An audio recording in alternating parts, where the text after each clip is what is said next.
And you're on. Hi there, I'm Elizabeth Mayer and I'm the Preservation Librarian here at the Houston Metropolitan Research Center, where we are currently behind the scenes in the stacks of our Texas Room collections. I want to thank everybody for tuning in to our first ever Rare Books Room Tour Social Distancing Edition. Helping me with this tour today is Jo Collier, who is our Collection Development Librarian. She's currently holding the camera. Now, normally we offer this program as a quarterly pop-up exhibit. We like to select a group of 15 items from our Rare Books Room vault. We bring them out and we let people have a look, flip through them, and we talk a little bit about the history of the vault and the history of the books themselves. So we wanted to take this opportunity to actually show people, what not a lot of people actually get to see, which is the vault itself.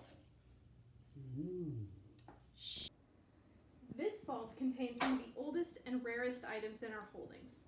The collection is made up of items from the old vault materials from the original Houston Public Library and contributions from significant donors such as John Ephraim Millsaps and Danette Finnegan. While the main collecting focus of the Houston Metropolitan Research Center is the history of Houston and Southeast Texas, the vault collection contains a slightly more eclectic list of items. We have documents and artifacts related to Texas history, but we also have early sacred texts, early editions of major works, and other rare or unique items. These items are kept separate from our main reference collections and in this special temperature and humidity controlled room in order to protect and easily monitor them. Normally, the Rare Books Room collection is only accessible by appointment to patrons and only those with a specific research request. Part of the reason we do these programs is to give everyone the opportunity to learn about the unique and interesting books in our collection, even if they aren't working on a research project. To finish off this tour, Jo and I wanted to take a closer look at a couple of the items that we have in this vault, and just show you a few of our favorite books here. Hello, I'm Jo Collier. I'm the Collection Development Librarian at the Houston Metropolitan Research Center. One of my most favorite things in the vault are dictionaries. This is the first edition of Johnson's dictionary from 1755, the first edition of Webster's dictionary from 1828. Johnson's dictionary, there had been other dictionaries done before this, but his was the most expansive. Dictionaries before this tended to be on just difficult words. And this is the Dictionary of the English Language, in which the words are deduced from their originals and illustrated in the different significations by examples from the best writers, to which are prefixed a history of the language and an English grammar. In 2 volumes. It's very big. You can see it cost more to purchase this than it did than what he got paid to make it. And Webster's, he was like already a big deal with readers and spelling books in America. And this was not his first dictionary, but it was the most expansive, his masterpiece. And he was very influential in popularizing American spellings of things. I should have thought to open one, but like color, in England they'll spell it with a U. He dropped that U in here. Center, they spell C-E and T-R-E. We flip that around. So this is a dictionary of American English. Let's see, American dictionary.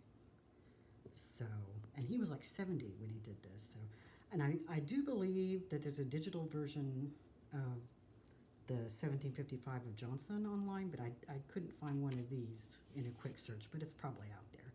Give it a Google. This book may look somewhat unassuming from the outside, but this 1575 study by a man named Pedro Appiano is absolutely beautiful on the inside. This book is called a Cosmograph. It's a study of the known and mappable universe and includes such studies as astronomy, geology, and meteorology. What makes this book especially unique is this series of movable paper charts called voveles.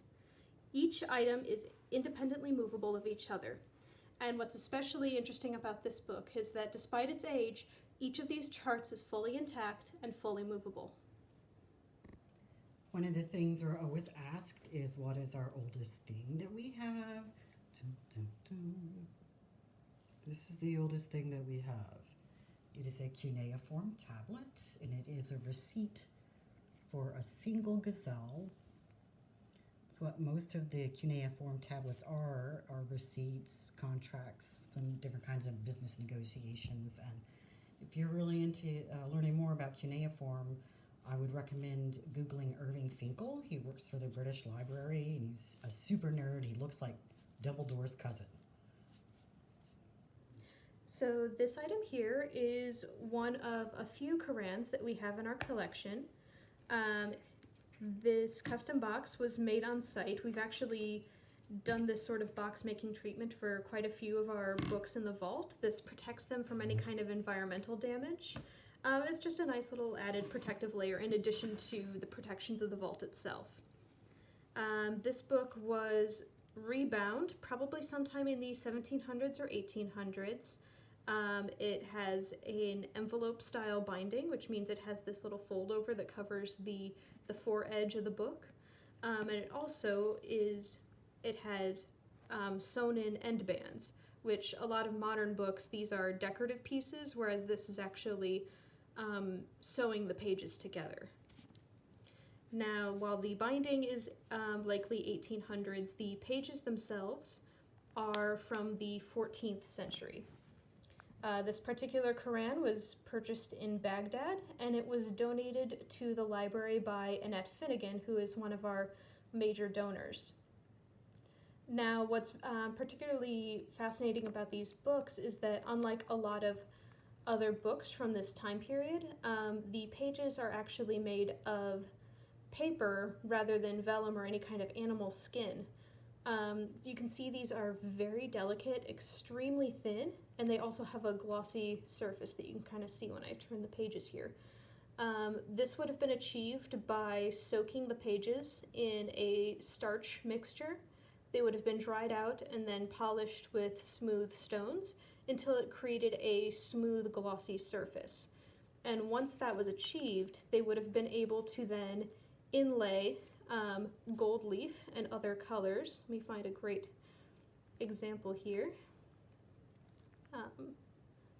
Here we go. There we go. See, so that would have allowed the gold leaf and the colors to stay, along with creating a nice smooth surface to do the calligraphy on.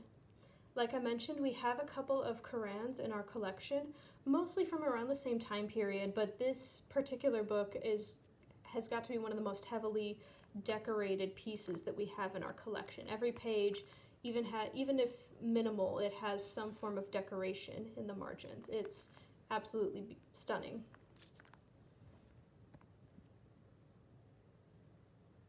Okay, what we have here is a copy of the New England Primer. The first one ever published was sometime between 1687 and 1690 in Boston, but this particular copy was published in Philadelphia in 1797. And the New England Primer was the first reading book or teaching book that was published in the American colonies for use in the American colonies, and this is one of my favorite copies just because of the doodles here. It shows that kids' doodles have not changed at all. This is exactly the way my brother drew people when he was wee. I love it. Just a really long arm, fat arm. But you'll see what you have is your alphabets and double letters. They use double letters then, which is quite interesting and foreign to us now. It's a vocabulary. And the lessons tend to be religious in nature. There's some more vocabulary. I was trying to find something that, here, this makes a point of it.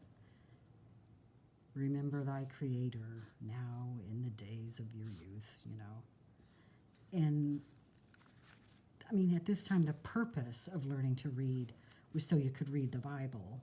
And here's the Lord's Prayer and the Creed. So that's what you'll see. And we have a lot of these up through the 1800s. And the primer, New England primer was the foundation of education, through the 1790s in the American colonies. A lot of people like to ask me what my favorite book of the vault is, and without question, it is this 1969 edition of Alice in Wonderland. Now, why is this so special? This particular edition of Alice in Wonderland was illustrated by none other than Salvador Dali. Is that not the perfect pairing for this book? The book is printed out into a series of folios. Each folio contains one illustration by Salvador Dali, and each of them has a motif, such as this figure here representing Alice. And in here we have, this is one of about 2,500 copies that were made, each with Salvador Dali's signature.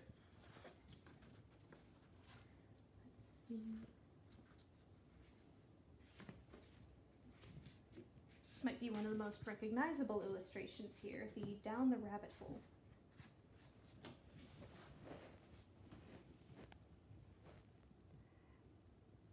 And each illustration is unique. Each one pertains to the specific chapter, and they all include Salvador Dali's signature and the Alice motif. This is a book of hours from the 15th century. And the Book of Hours as a concept was a big bestseller in the Middle Ages. They are prayer books for individuals, and they would be commissioned by someone with money. And usually in the front you'll find something like this, that these would be the prayers and saints' days that the person commissioning the book wanted included. So they're all different. Let's see, get farther in here. This is the Gothic script, for all you nerds that are wondering. And we have pieces of tissue here to protect them. There's a full page here of the Annunciation. It's really cool. Little bird and thistles. I don't know if that's a tomato or a strawberry or a rose on the bottom. Either way, it's all good. Now this is not paper, it's vellum. There's another full page. Vellum, which is animal skin. I'm not sure if that's the resurrection of Lazarus or who, but there's some strawberries. Maybe that other one was a strawberry. But it's quite beautiful to me. Sorry, I'm trying to get another page open.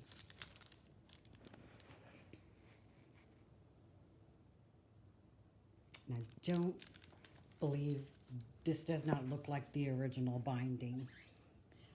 No, this most likely would have been rebound in the 18th century. The Moroccan leather covers and just the style of the binding itself is very indicative of an 18th century binding. But the pages and the illustrations all would have been original to the 15th century. Oh, does this one have bookmarks? I don't know if they're still functional, but yes. Oh, yeah. Anyway, there are tons of books of hours that have been digitized. If you get on the Google, you can see them. And they're all different, so it's worth your time. This book is called The Spirit of Prayer by Hannah More. It is especially important to our collections because of the unique illustration that is painted on it. This one came commissioned with a very specific slipcase meant to fit the exact dimensions of this book. And this book also would have been commissioned by a book collector in order to paint what is called a hidden foredge painting. An artist will do this by having the book fanned out, as I'm doing here, and kept in clamps. They'll paint an image and then usually either cover it in gold leaf or another color so that when the foredge is sitting closed, it's completely invisible. So this would have been something exclusive commissioned by the book collector, used to sort of surprise his friends with this little unique edition. Do it again. Do it again. Do it again? Okay. It's so cool. Ooh, I love it. Cool. For the last item that we wanted to show today, we brought out one of the largest items in our collection. It's called the Antiphonarium, and it is a 15th century choral book. This would have been from Spain, and the music shown in this book would have likely been used for liturgical or religious purposes. Something I like is these are called bosses. I don't know why, but they would protect the cover of the book when you're moving it on tabletops or whatever. It's cool. And the cover itself is great because unlike other books which use cardboard or other book paper fillers, this is made of actual wood. And you can even see the ends of the nails where the bosses would have been hammered into the book on this side. Yeah. So as you can see, this would have been quite large, meant to be used for a full group for singing. And the music that's shown in here is some of the earliest types of written Western music. So this is one of the earliest ways in which music would have been written out to be used. You'll see some beautiful initials, but you won't see big illuminations because this was more of a functional book. And it's on vellum too. Is there a page where we can see the skin really good? Oh, absolutely. I can get in there. Yeah. Got this marked here. Okay, yeah. Let's see, where's that? So you can see that's the outside. You can see the, pattern of the skin of the animal. And this piece right here is quite fascinating. So these are sewing holes, and this would have been used if there had been a tear in the paper. Somebody would have literally stitched these two pieces together, so you can kind of see the outline of where that original repair would have been made. Super cool. And of course, this is Latin. It is quite heavy. This book is, I would say roughly 2 feet long. It often takes 2 librarians to be able to lift and move this when we take this out for special presentations, but it is one of the oldest items in our collection and one of our favorites. Yes. So I just wanted to go ahead and thank everybody again for tuning into this virtual Rare Books Room tour. I wanted to tell everybody to keep an eye on the Houston Public Library social media sites. We'll let everybody know when we are going to plan to have our next Rare Books Room showcase, which will be in person at the Julia Idison building, and we hope to see you all there. Thanks! Bye!